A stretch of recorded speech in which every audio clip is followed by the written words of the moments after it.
I'm going to trust that sitting in front of this camera now, speaking as loud as I am, is going to make a good video, because I've not been speaking loudly in my previous videos, and also there's some background noise I feel like will affect this. But now I'm going to look past that and move forward and repeat this video by the grace of God. In Jesus' name I pray. Hi, my name is Ogechi and welcome to my YouTube channel. Thank you for watching. If you've watched my videos before, and if you're new here, welcome. It's a safe space to listen to my opinions on music and every other thing that relates. So today I'd want to be talking about TikTok charts and how it blows up music. And this topic caught my interest because I mean, I don't know if everybody does, but I use TikTok a lot, and I noticed it has a chart one day when I was searching through creator analytics, something like that, an option, and I saw that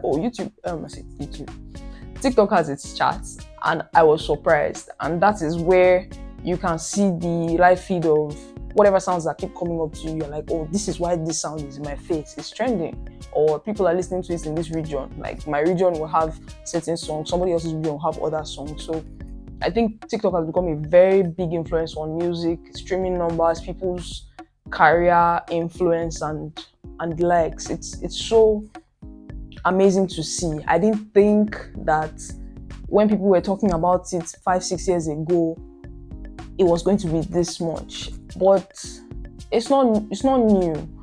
When COVID happened and CK had a blow up, it was a TikTok song. Then the year after that, another bunch of songs blew up, and the year after that, there was another bunch. Oxlade had his own phase too from TikTok songs, and it's really influenced his streaming numbers. Same with CK and a bunch of other artists. So it's been happening. It's just getting into my face now in 2024 because it seems repeated. Like it's not stopping anytime soon. So I have to, like, at this point, acknowledge it. Like, TikTok is influencing music. It is making hit songs happen. The TikTok charts are blowing up songs on streaming platforms from my outside view, because you can't be in every artist's team and know what the returns really are. But from what we see, from what I can draw, it's doing wonders for people's careers. A few people I've seen who are emerging artists, they speak on how, I used to have this number of streams and one of my videos went a little bit viral, depending on what viral is for everyone. And you can see the evident change in their streaming numbers online. Monthly listeners, mostly using Spotify because it's one of the easiest to check. You can see monthly listeners and then the change in number of streams, and it's very, very, very commendable. Yeah, so for how people make it happen now, that's another aspect to this. How do you actually have your sound trend on TikTok? I think it's two things: money or popularity. I think they're both currencies that everybody has to have to afford one, or you do the organic one. Okay, that's a third angle. So you're either doing it with money, or you're doing it with your popularity, or you're hoping on organic things to make it blow up. Because some people have put out freestyles and they will say, I'm going to try not to let Nigeria to stop this episode or this video from being completed. So back to what I was saying, how people make it happen. If you don't have money these days, money really does wonders. I see that when I post a video now, they are ushering me to promote with a certain amount on TikTok. Before, you will not see that. They used to say there was a back end thing you had to do to be able to sponsor ads on TikTok. But now it's open to everybody. Boost your video by so amount if you have the right connections or you have the money to do what you need to do.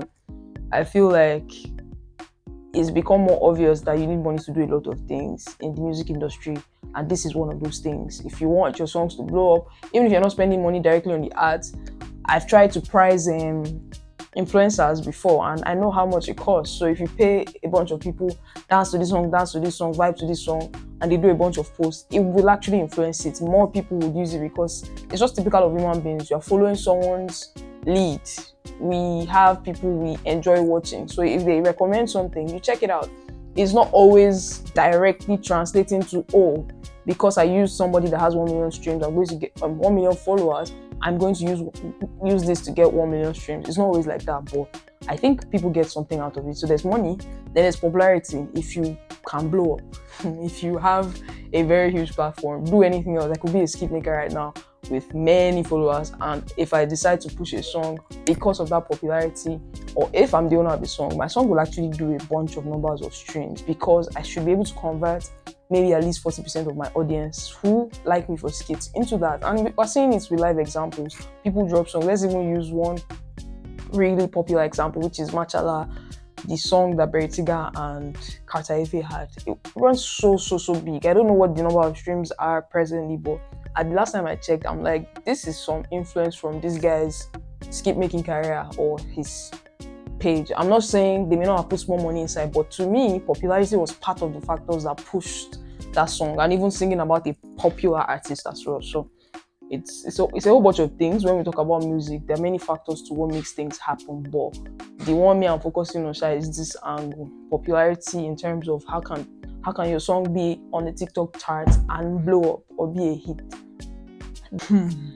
Thank God for lights. Another part I was talking about is the organic part, how people get their songs to trend on TikTok or go viral organically. I don't have any template for it, but we've seen it where somebody does the wildest thing in their lyrics, and you check the page safe. The person doesn't even have up to 5k followers. It's a small page. Like when I say small page, it's a small page. So you see one video goes viral because they've made a bunch of people laugh, or they've just tickled the fancy of the general public, or maybe not the general public, but majority of the people on their TL, and it works for them. Like, if an artist can see at least 5,000 people have done videos from your sound, that's good. It may or may not translate to your Spotify and other streaming apps, but it will do something for you, which is make you memorable. And by the time you do another one, and they keep getting bigger, I mean, at some point you have your audience. Everybody's goal as an artist may not be the same. Some people want to make money. Some people want to blow. Like, I want to be famous so I can be stomping on everyone. I want to be everywhere. Everybody has their dream. But left to me, the idea here is TikTok a tool to push music or make it popular or influence how much more people you can bring into your audience? Oh yes. Like, that's the whole idea. The main point of this video is TikTok charts is blowing up music. It is making people's songs to hit records they probably never done in their career before. So I am very happy to see that TikTok is influencing music, shaping music, helping us in different ways. It's helping us connect even across the world. I've been able to meet a certain number of producers or artists through TikTok, so it's a good space. I like it so much more than a bunch of other apps. But my favorite app should probably be Twitter before I say TikTok. Yeah. Or it would be nice to experience it, have a song trend or a sound trend on TikTok and see how it feels, what it translates into, how I can pull strings, or if I wouldn't have to pull strings, see what it would translate to on my monthly listeners, because Spotify is the most popular one we use. See how many monthly listeners I have on Spotify, just really first-hand experience it, because we see these examples online, other people's lives. We only go by whatever data is available. But if I experience it myself, I probably have more tales to tell. Like, is it lucrative and all that? Because I'm not gonna lie, doing music, writing songs is because I love it first, but I want to make money too.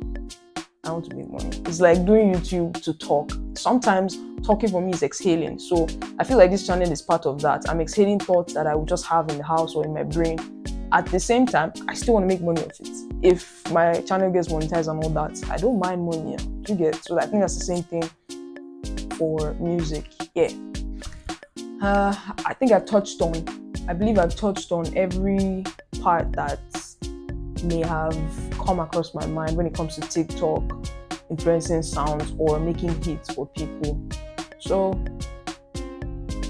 I hope it was interesting for you. If you're still watching till now, it means you probably enjoy listening to me babble on the things going on in my mind, and you like music probably. So please stick with the channel, watch the next videos that come out and the previous ones if you haven't. Like, share, subscribe. I'd love that. I need the engagement. Thank you. Bye. Nepa.